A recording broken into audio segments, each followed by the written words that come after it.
आप सब उम्मीद कर रहा हूँ कि सब अच्छे होंगे और सीजीएल मेंस की तैयारी में भी आप अच्छे से जो है वो लगे हुए होंगे।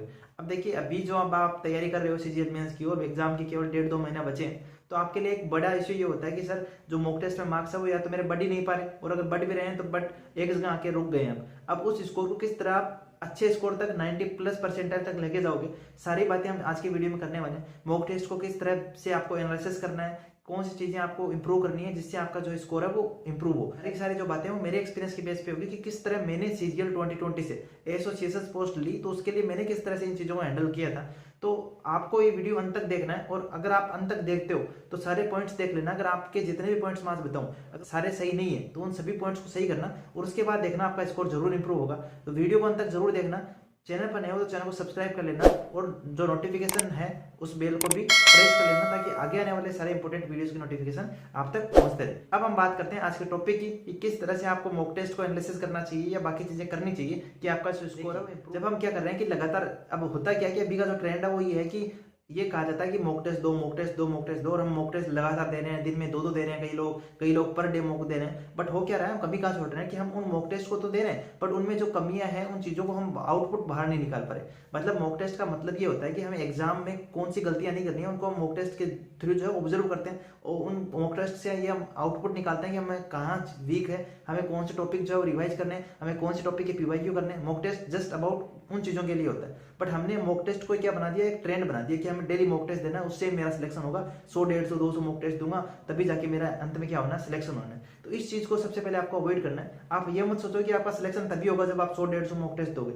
आपको ये सोचना है कि मैं चाहे 40 भी मॉक टेस्ट दूं, 50 भी दूं, बट मेरे को इन मॉक टेस्ट में जो कमियां है ना, मैं उन कमियों को बाहर निकालूं, उन कमियों को दूर करके फिर नेक्स्ट मॉक टेस्ट दूं।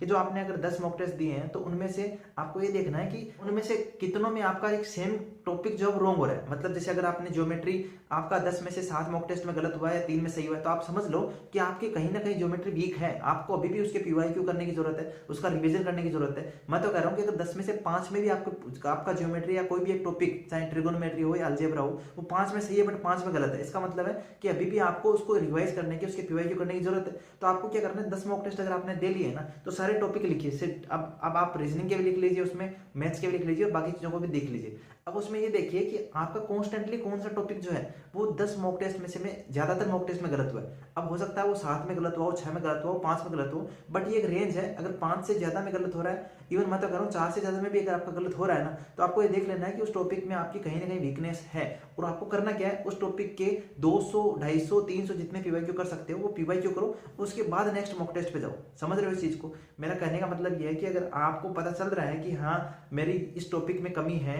तो उसको केवल मॉक टेस्ट के भरोसे मत रहो कि हाँ मैं नेक्स्ट मॉक टेस्ट दूंगा, उससे नेक्स्ट दूंगा तो मेरे धीरे धीरे जो है चीजें इंप्रूव हो जाएगी। ये मत सोचो। आपका टारगेट ये होना चाहिए कि अब उस टॉपिक के क्वेश्चन जो है वो नेक्स्ट मॉक टेस्ट में गलत ना हो, और आपका चाहे नया टॉपिक गलत हो सकता है बट उस टॉपिक के नहीं होने चाहिए। इससे क्या होगा कि आपकी एक रिदम बनेगी कि हाँ मेरे टॉपिक स्ट्रॉन्ग हो गए, अब मेरे को नेक्स्ट वाले मॉक टेस्ट में देखना है कि अब कौन सा टॉपिक गलत होता है, फिर उसके क्वेश्चन लगाओ और फिर मॉक टेस्ट दो। हाँ, हर अगर आप मॉक टेस्ट में ये करोगे ना तो उससे आपको ये हैबिचुअल हो जाओगे कि यार मेरा ये क्वेश्चन कैसे गलत हो गया, इसको तो मैंने पिछले हफ्ते ही रिवाइज किया या पिछले दिन ही रिवाइज किया। तो उससे आपके दिमाग में एक कॉन्फिडेंस आएगा कि हाँ मैंने ये पढ़ रखा है तो ये क्वेश्चन तो मेरे को सही करना ही चाहिए। तो हर टॉपिक में जब आप ऐसे करते जाओगे तो एक टाइम ये आएगा कि आपका स्कोर डेफिनेटली इंप्रूव होने लगेगा। बट मैं ये कह रहा हूँ कि उन 100, 150 मॉक टेस्ट से बेहतर तो ये था या ये है कि आप 40 मॉक टेस्ट भी दो, बट फुल एफिशिएंसी के साथ दो। आपने सब चीजों को ऑब्जर्व करके दो कि हाँ मेरे को अगर इस टॉपिक में गलत हो रही है तो मैं इसके 200 क्वेश्चन करूंगा, फिर मैं इसका रिविजन करूंगा, फिर नेक्स्ट मॉक टेस्ट दूंगा। तो आपको क्या करना है, हो सकता है बीच में 1-2 दिन का गैप आ जाए मॉक टेस्ट देने में, बट आपको कमियों को दूर करते हुए उसके बाद नेक्स्ट मॉक टेस्ट को देना है। तो मेरी यही सजेशन है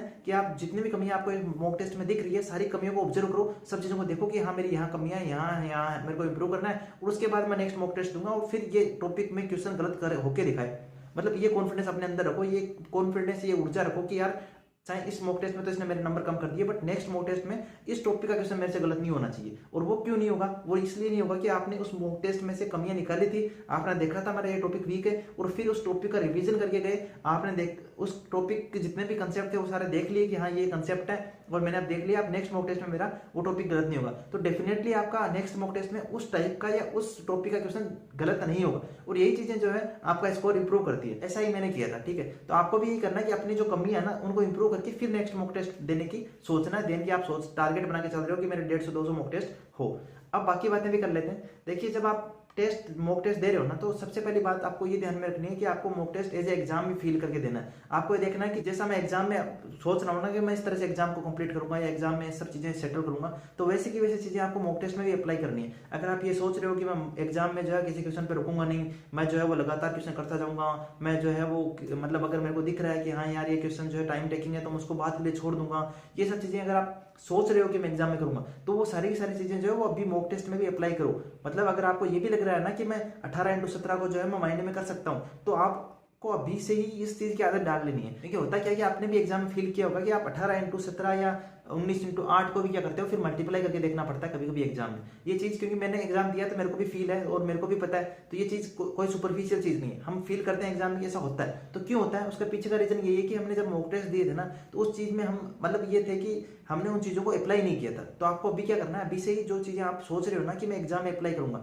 वो अभी से ही अपने आप में हैबिचुअल बना लेना अपने आप को। अपने छोटे छोटे कैलकुलेशंस जितनी भी आप सोचते हो वो सारी अभी से माइंड में करो। तो आपको क्या ध्यान में रखना है कि जो आप मॉक टेस्ट दे रहे हो वो वन सिटिंग में दो। उससे क्या होता है कि हम फुल कंसंट्रेशन से उस मॉक टेस्ट को कर रहे होते हैं, उसके क्वेश्चंस को कर रहे होते हैं, उसके सेक्शंस को कर रहे होते हैं, तो उससे भी हमारा स्कोर जरूर धीरे धीरे इंप्रूव होगा, लॉन्ग टर्म में जरूर प्रॉफिट करेगा।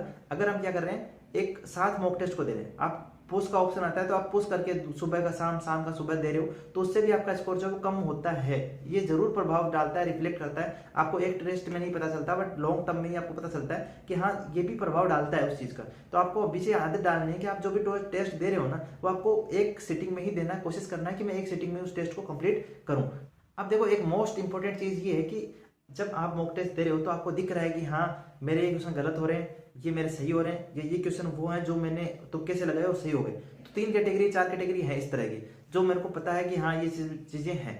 अब आपको क्या करना है, कॉपी बनानी है, एक नोटबुक बनानी है, और उस नोटबुक में जितने भी क्वेश्चन आपके गलत हुए या जितने भी क्वेश्चन में आपको लगा कि तुक्के से सही हो गया या इसका कंसेप्ट मेरा वीक था बट मेरे को थोड़ा सा याद आया मैंने लगा दिया, तो वो सब टॉपिक जो है उन सब टॉपिकों के नाम लिख लो एक लास्ट के पेज पे, प्लस जो भी क्वेश्चन आपके गलत हुए हैं और प्लस जिन क्वेश्चन में भी आपको लग रहा है कि तुक्के से सही हो गया, वो सारे क्वेश्चन एक कॉपी में नोट करते जाओ। हर टेस्ट में आप अगर ऐसे नोट करते जाओगे ना, तो 1 महीने बाद आपके पास एक ऐसा स्टॉक होगा कॉपी में जिसमें आपको अपनी कमियां ही कमियां दिखेगी। मतलब एक ऐसा स्टॉक आपके पास है, एक ऐसा बुक आपके पास है, एक ऐसी कॉपी आपके पास है जिसमें आपको पता है कि मेरी सारी कमियां है। मतलब अगर मेरे को जब भी मौका मिल रहा है और मैं उन कमियों को रिवाइज कर रहा हूं, तो उससे क्या होगा कि मुझे जहां मैं वीक हूं या जहां मेरे कंसेप्ट वीक है, मैं उन कंसेप्ट को भी रिवाइज कर रहा हूं। इसका मतलब है कि वो चीजें जब हम रिवाइज करेंगे तो हमारा स्कोर डेफिनेटली बढ़ने वाला है एग्जाम में। तो वो आपको ये विषय हैबिचुअल बना लेना है अपने आप को कि जितने भी मेरे क्वेश्चन गलत हो रहे हैं, ज्यादा टाइम टेकिंग है, उनको मैं नोटबुक में जरूर लिखता रहूंगा और टाइम टू टाइम उस नोटबुक का रिविजन करूंगा। चाहे वो 7 डे के बेस पे हो, चाहे संडे को हो, चाहे मंडे को हो, किसी भी एक दिन में, हर वीक में मैं उस कॉपी को जरूर रिवाइज करूंगा। उससे क्या होगा कि जितनी भी आप कमियां करते आए हो ना 1-1.5 महीने में मॉक टेस्ट में, वो सारी आपको एक जगह मिलेगी। और जब आप उसको रिवाइज करोगे बार बार, तो आपको इसका मतलब क्या है कि आपने जितने भी उन मॉक टेस्ट में क्वेश्चन गलत किए, वो सारे के सारे आपके रिवाइज हो रहे हैं हर वीक में। तो उससे आपका स्कोर जरूर इंप्रूव होगा। तो करना क्या है, कॉपी बनाओ, उसमें जितने भी आपके वीक कंसेप्ट्स हैं, जितने भी आपके गलत हो रहे हैं क्वेश्चन, जितने भी क्वेश्चन में टाइम लग रहा है ज्यादा, उन सारे क्वेश्चन को आप एक कॉपी में लिखते रहो और टाइम टू टाइम उस कॉपी का रिविजन करते रहो।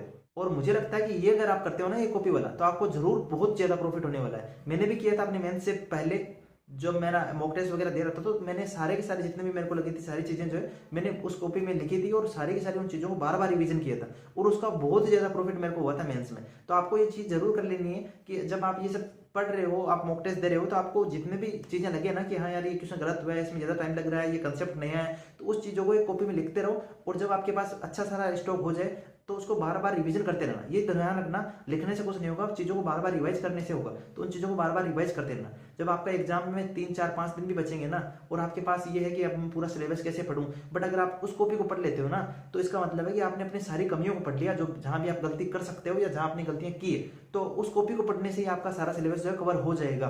तो आपको क्या करना है, एक ऐसी कॉपी जरूर बना के रख लेनी है। तो यही था सब कुछ पॉइंट्स जो आपका स्कोर जो है जरूर इंप्रूव कर सकते हैं अगर आप इनको सही से करते हो।